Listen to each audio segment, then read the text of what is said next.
we've been training our AI on pretty much the entire internet. But what happens when we've read it all? Well, today, we're going to dive into a pretty amazing solution. Turns out, the future isn't about finding more data, it's about creating the right data. So let's just kick things off with this big question. What if AI runs out of internet? I mean, seriously, for so long, the rule was simple, right? More data, smarter AI. But that whole strategy, it's starting to hit a wall, a really hard limit. Okay, so here's what we're going to cover. We'll talk about this data wall problem, then a really cool solution called synthetic data. We'll get into the details of a method called BeyondWeb, see what makes it tick, and wrap up with a kind of recipe for how this all works. Let's go. All right, first up, AI hits a data wall. You know, for the longest time, the formula was super simple. If you wanted a better AI, you just fed it more data.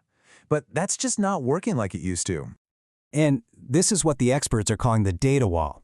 It's basically the point where just throwing more internet data at a model stops giving you big improvements. Why? Because we're running out of the really good stuff, you know? The high-quality, information-packed text, all the easy-to-find, top-tier content. It's pretty much been used up. So, that brings us to our next section, the synthetic data solution. Okay, so if we can't find more great data, what's the next logical step? Well, what if we just create it? And that's the whole idea behind synthetic data. Turns out there are two main schools of thought on how to do this. You can think of it like this, like two different chefs in a kitchen.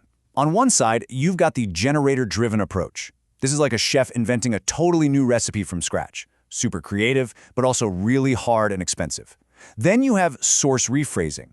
This is more like a chef taking a classic, amazing dish and just perfecting it. They're using the best ingredients, in this case, high-quality web pages, and just refining the technique to make it even more incredible. And you know what? This rephrasing idea has just exploded. It's taken over the industry like lightning fast. And it's pretty obvious why, right? It's just way more efficient, it costs less, and it actually makes the data better and more diverse than what was just sitting on the web. It's basically become the standard for all the big models out there today.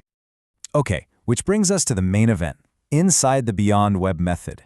There's this paper from a group called Datology AI, and it's really a masterclass in how to do this source rephrasing thing right.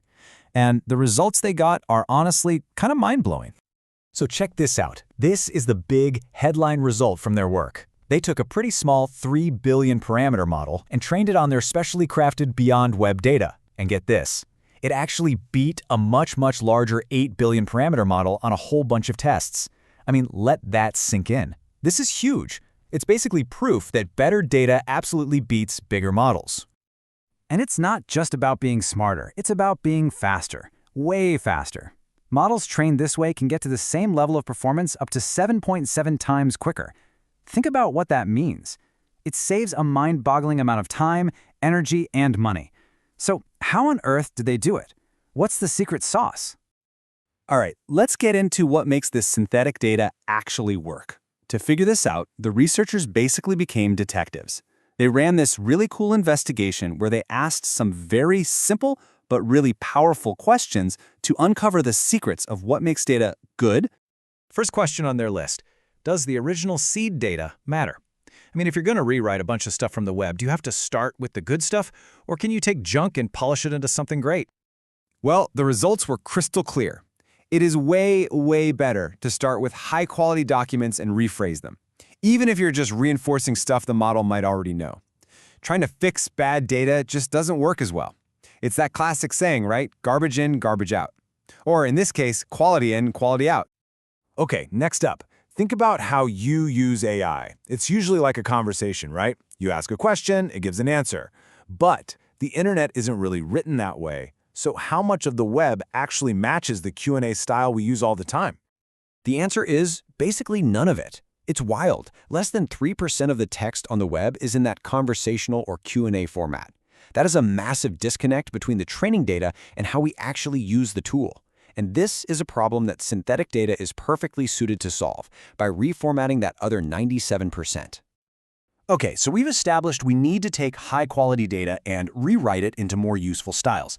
But what about the AI that's doing the rewriting? Does that rephraser model need to be some giant state-of-the-art beast, or can a smaller one get the job done? And this is where they found a real sweet spot. Going from a 1 billion to a 3 billion parameter model to do the rephrasing gives you a really nice bump in quality. But after that, the improvements get tiny. It's a classic case of diminishing returns. And this is so important because it means you don't need access to a giant, super expensive model to create top-tier training data. It kind of levels the playing field. So let's pull all of this together into what the paper calls the no silver bullet recipe. The big takeaway here is that there's no single magic wand you can wave. Instead, it's about following a recipe, a guide, with a few key ingredients for making really high-quality synthetic data.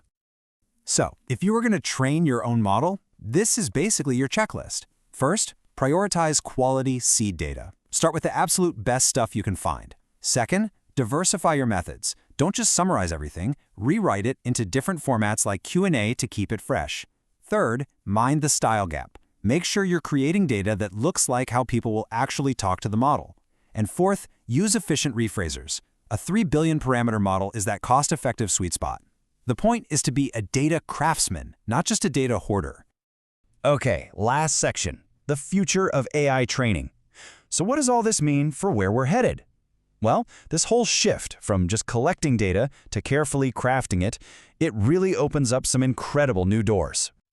First, it's about democratization. Smaller teams can now create their own high-quality data. Second, it gives us more control over alignment, letting us build models that better reflect human values right from the start. And third, we can apply this to whole new areas. Think specialized data in medicine or finance or law, stuff that isn't even on the public internet. We're moving from being data librarians to being data architects. And I think the authors of the paper really nail it with this quote. They say that getting synthetic data right isn't a hack. It requires rigorous science and practical expertise. And that's really the heart of it. This thoughtful, scientific approach to creating data, that's the new frontier for AI. So that leaves us with one last big idea to chew on. If we can now literally craft the perfect data, the perfect curriculum for an AI, what should we teach it first? What knowledge is the most important to start with? I'd love to know what you think. Let us know in the comments. Thanks for watching.